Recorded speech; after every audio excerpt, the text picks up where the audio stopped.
Hi there. I just wanted to say hello again, and my name's Andy, as you know, and we're here with Bill Yount, and he's become a good friend of mine, and he's been very influential in some things in my life, and he's going to be talking to you tonight for just a little bit about some grapes and the power of what happens when we truly come together. So let's take a look to see what Bill has to say.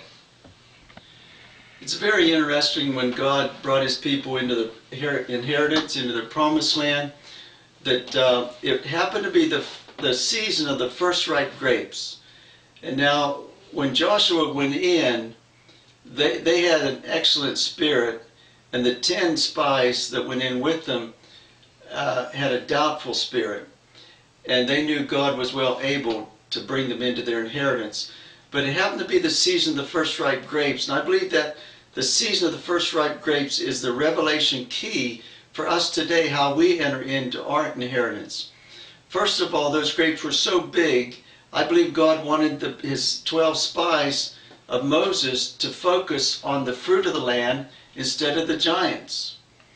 And the reason why the giants are showing up in our life this hour is just because the fruit is so big that God sees in us coming forth.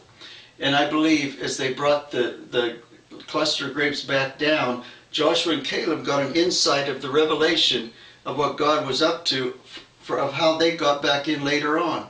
How many know when they come back out of that promised land with 12 spies and those doubtful Israelites, they had to stick it out in that bunch of sour grapes.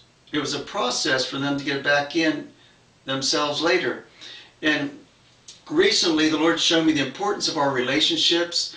God's moving in clusters this hour to build relationships, whether it's on your job, family, or church or ministry. God will put you with people, all kinds of people, nice people like you, but mostly they're crazy because they're different from us. But how many of you know God happens to love people we don't? He's amazing with his love. But recently I saw the hands of God coming on the cluster of grapes where he put you and me on our job, family, or ministry, and God began to put pressure with his hands. I first thought this was the enemy in my life for many years, but how many of you ever rebuked the devil and he never listened to you? And realized later it's God's in control of your life and situation. So God's hands begin to press these cluster of grapes, and I heard many grapes. You can always tell when God's up to making new wine out of you, because Isaiah tells us the new wine is found in the cluster. And when God's up to make new wine out of you in the cluster he puts you in, some grapes will begin to wine. It's a giveaway. God's up to the process of this thing.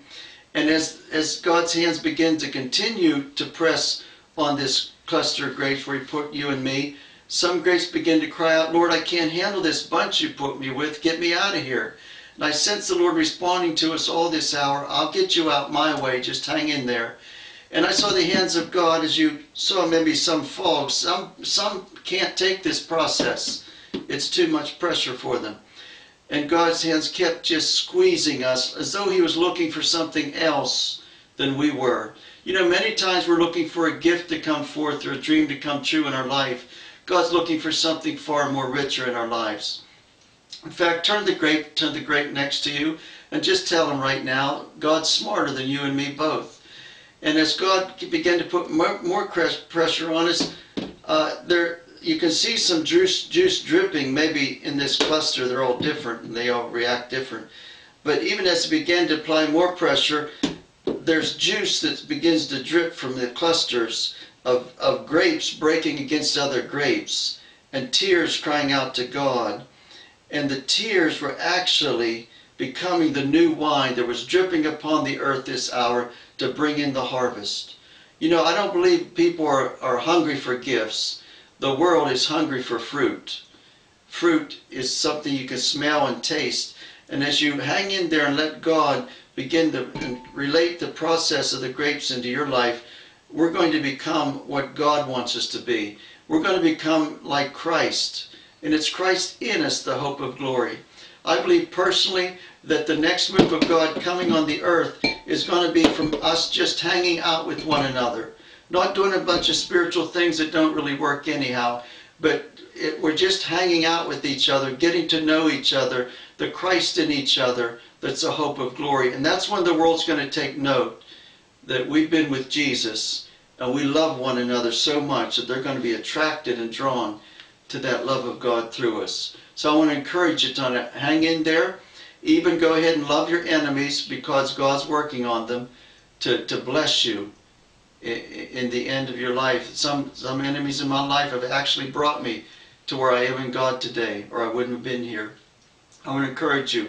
Love God, love one another, love your enemies, bless them. God's in the process of making that new wine this hour for His harvest.